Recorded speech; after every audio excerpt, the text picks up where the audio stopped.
À Douala ce mardi 28 octobre 2025, le stade de la unification était prêt à vibrer pour un match décisif des Lions indomptables, mais les portes se sont fermées. Huis clos total pour des raisons de sécurité. Malgré l'enjeu crucial, le Cameroun s'incline face à l'Algérie, 1-0, et voit s'envoler ses espoirs de qualification pour la Coupe d'Afrique des Nations féminines Maroc 2026. Avoir gagné déjà à Alger, à Oran plutôt, chez nous, contre une équipe aussi solide du Cameroun, c'était déjà quelque chose quand même c'est pas un exploit, mais c'était quand même quelque chose de bien, parce qu'il est très difficile de manœuvrer un adversaire comme le Cameroun à domicile, et on l'a fait, tant mieux. Après une défaite de 2-1 5 jours plus tôt, les Lions devraient impérativement gagner.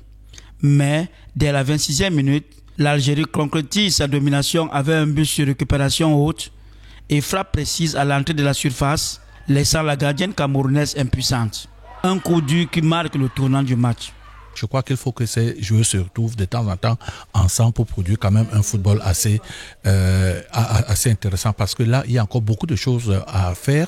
L'équipe est aussi, n'oublions pas que l'équipe est aussi un peu vieillissante et ce n'est plus la même production de jeu qu'on avait vu, et il faut savoir à un moment donné comprendre que on peut être sommet et se retrouver, n'est-ce pas, en dessous. Malgré quelques changements en fin de rencontre, le Cameroun n'a jamais trouvé la faille. Le coup de sifflet final scelle l'élimination.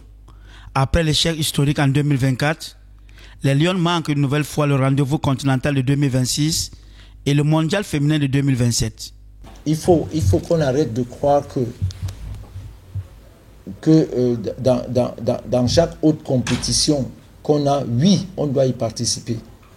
Mais est-ce qu'on s'y met tous pour y participer? Voilà. L'Algérie, elle signe un espoir historique et rejoint le Maroc pour la CAN féminine 2026.